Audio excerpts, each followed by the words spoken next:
Okay. How we want our house. Right there between Well, hey, everyone. It's 5:30, a little minute or so after, so we're going to go ahead and get started with our short presentation.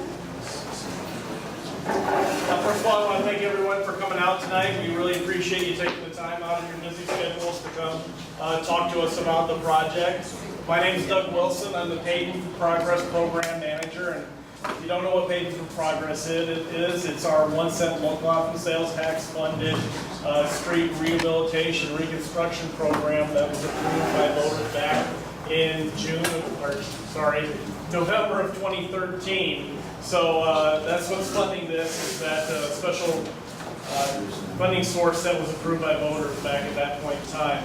I want to go around the room and introduce our design staff and city staff, and I'll start with you, Lee. I'm Lee Tippie. I'm with the Public Works Engineering Division, and I'm the city's project manager for this project. My name is Nick Correa. I'm a project coordinator with the city. My name is Matt Myers. I'm the city's traffic engineer. Sarah Cook with the city representative, work on acquisition needs of property. And my name is Ken Russell. I'm with Water and Utilities. Nate Cass with Fairground Engineering and Environmental. We are the consultant firm that has been asked to help the design of this project. And then Cody Belt, and I'm also with Fairground. All right, thanks everyone. Hey, Nick. Okay, it's not working. All right. The meeting format, this is the same meeting format that we use for every single one of our Paving for Progress projects. We have a short presentation here at the beginning. I talked a little bit about the program as a whole. Nate's going to talk in detail about this particular project. Then we break out into individual discussions so that we can address your particular questions at each table. If we feel like there's a need to come back to discuss everyone's concerns at about 6:20, we do that, and then the meeting's over about 6:30.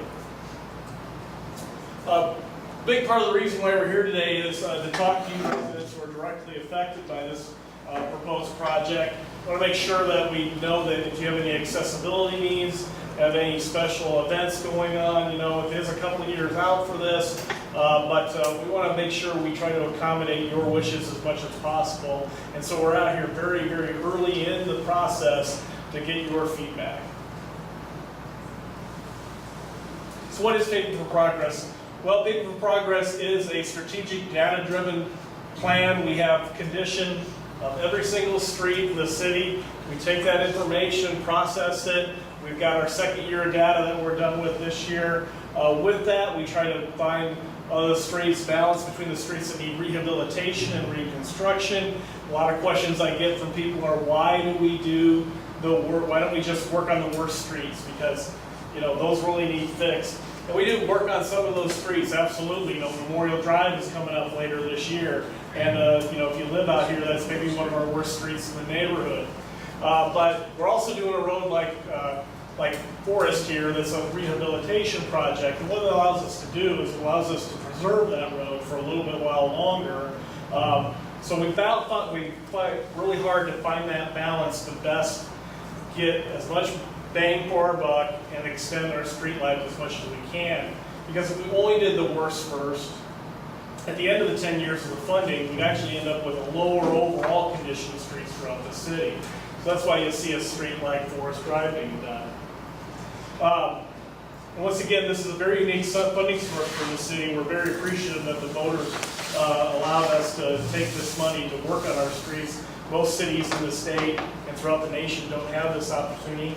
It's $18 million annually, $180 million over 10 years. Just to give you an idea of the city's budget prior to this, we sold bonds, so we're going into debt to fix our streets, and we sold about $55 million worth of bonds over the previous 10 years. So we're more than doubling our impact on the streets with this program. So are you spending all that you have for each year? What's that? Are you spending all that you have allocated for each year? Oh, yes. It's not our fault.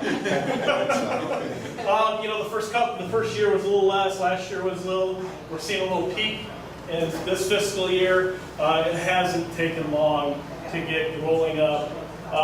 the need far outweighs even that $18 million annually. We estimate by looking at the pavement condition that if we were to get everything in good or better condition in 10 years, we need $50 million annually. So, you know, it's incumbent on city staff, my group, to make sure we spend this as wisely as possible. This gives you an idea of the projects we're working on or completing in the first phase of the project from 14 program. From 14 to 18, as you can see, we're working throughout the city on a number of different streets all over the place. Prior to having Paving for Progress, we really focused more on our more heavily traveled streets because we were matching a lot of federal grants, because that's how that type of program is set up. What we've done with Paving for Progress is we're focusing 60% of the funding on local streets, 40% on those arterials.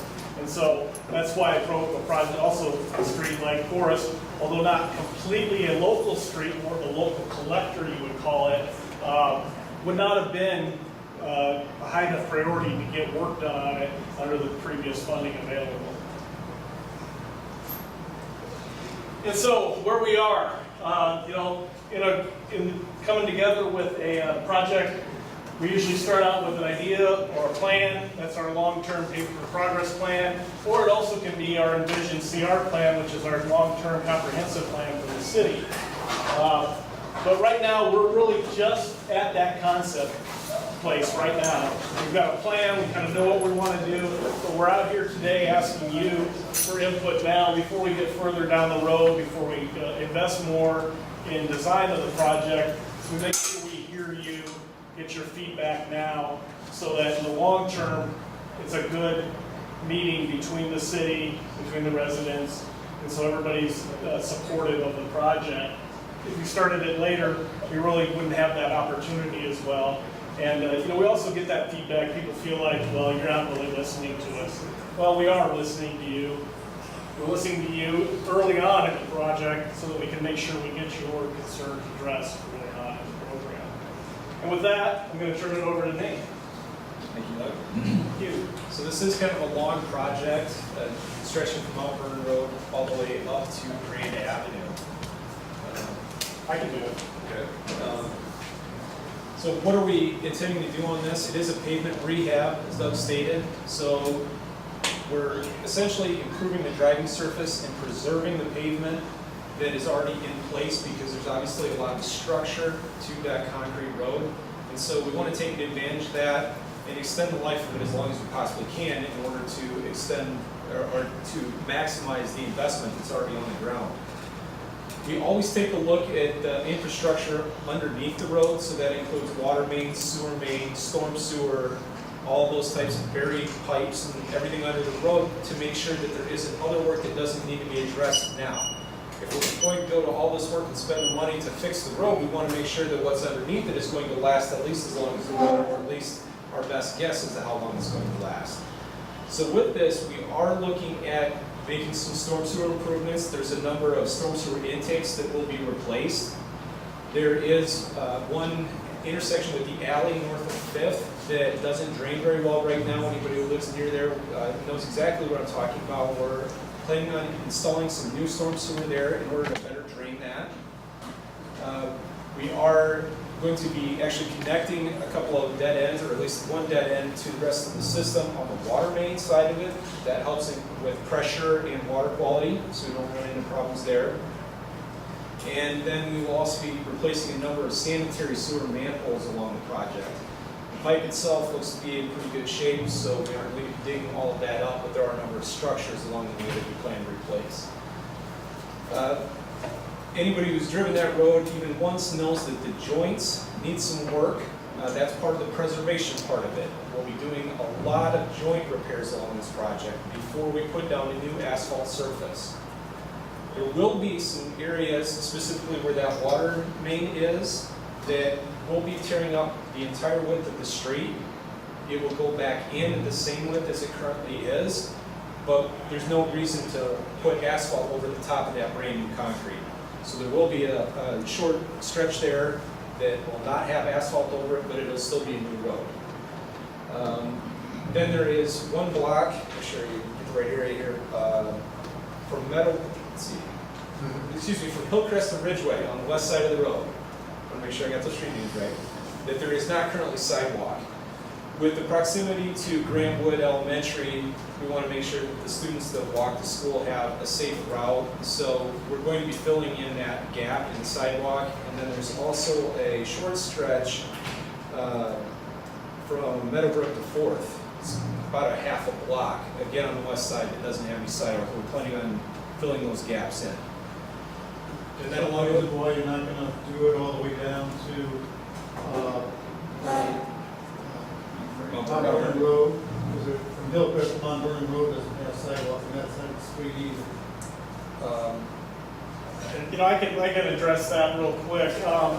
We just recently changed the policy on sidewalk installation. We did in neighborhoods like yours take away the 50% assessment that we used to have, because really council felt, and staff certainly supported of, that it wasn't really the property owner's fault that when that house got built, sidewalk wasn't required. Felt like that was a little punitive, so we took that away. We also said, okay, how are we going to best invest our limited dollars on sidewalks? So we're in the process of reprioritizing things right now, and we're going to focus on those beaten path type areas, on major arterials. You guys probably aren't really familiar with it, but out on Wiley Boulevard at Williams, there's a beaten path. You see people walking that almost every day. There's a number of apartments. There's a manufactured home park. We see a lot of foot traffic, people going from that side of Williams Boulevard to the Walmart, really, probably to shop. So with the resources that we have, we're going to focus on those first and come back into that area. What we do if we're replacing your driveway or something like that, we do put a bench in there for a walk so that, eventually we can come back. But also school connectivity, short gaps, that's what we're really looking at with Paving for Progress right now. So is that supposed to be, like you're saying, beaten path? For your example where you're putting it, that is not a beaten path. So it Like I said- services 2 houses, basically. Right, there's 4 houses total there. The one up where it connects with the sidewalk, so they walk across. The one on the corner, they walk across at the crosswalk there, so you have the 2 houses in between. Those are the only 2 that will be serviced by the Well, sidewalk. as I said, we're kind of filling in some gaps, looking at that sort of connectivity Right. for making it even more accessible for both sides, and we can talk about that a little bit after. Mr. Hammond? Yeah, I am. I'll talk to you. And then finally, along with the sidewalk system, is making sure that all the crosswalks and curb ramps are compliant with the current standards for the ADA accessibility guidelines. So you've seen elsewhere in town where they end up with the red bumps, as a lot of people call them, and those are required by federal law. So we make sure that everything meets the slope requirements and the detectable warning requirements. So onto the timeline, where we are in the process, as Doug said, is very early on. So we're going to be working on the rest of the design this summer and trying to complete plans. It does take a long time. We will need some temporary easements for some of the sidewalk work. So in order to give the city enough time to acquire all of those, we're trying to get the project done, designed early enough to give them adequate time to do that. And then, of course, it's coordinating with some of the other paving progress, specifically that Memorial Drive. And I'll get into a little bit more detail on why that's very, very important to this project soon. But that construction here in over about 1.5 years is really when, or actually, excuse me, in 2 years is when you can really expect that construction to start. And so for the staging, the idea is that we're going to stage the project such that we can keep access to the residents as much as possible. So we're going to phase the work as we go. The joint repairs, we're looking to do those kind of half at a time so we can keep at least one lane open to you guys. We might actually close the road off on certain ends so that you can only access it from one end or the other.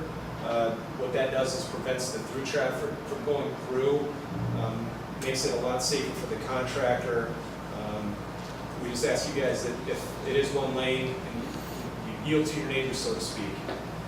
The big thing would be when we're doing that underground work. Again, with that water main, we're ripping up the whole street, so there will be some access restrictions then.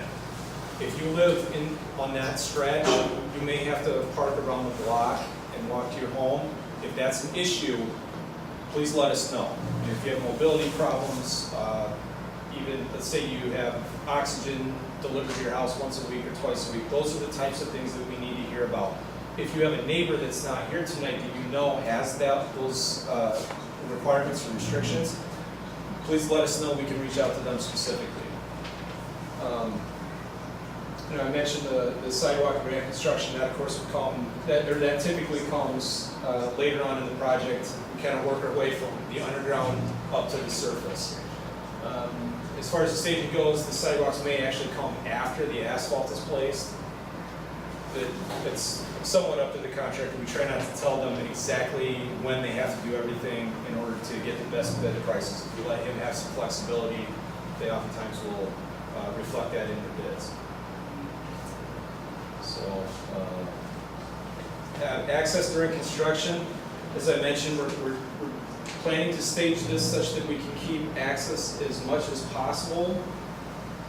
You may not be able to get in and out of your driveway all the time. Once it actually comes to paving, you will be out of your driveway for a matter of hours with the asphalt. Again, on that concrete stretch, it's going to be closed for a couple of weeks. So please be prepared for that. Again, that's why we want to get that feedback tonight. Forest Drive, it's a fire department problems from Beaver, all the way across. The fire department travels on that, and the nice part of it, it's always a plow. So it would be a nice part. As for emergency access, throughout construction, the emergency departments will be informed of what's going on, what is closed, what the access availability is, and so we'll do our best to maximize that for everyone. They will be aware if the project is detoured and they can't get through, that they will know what route to take.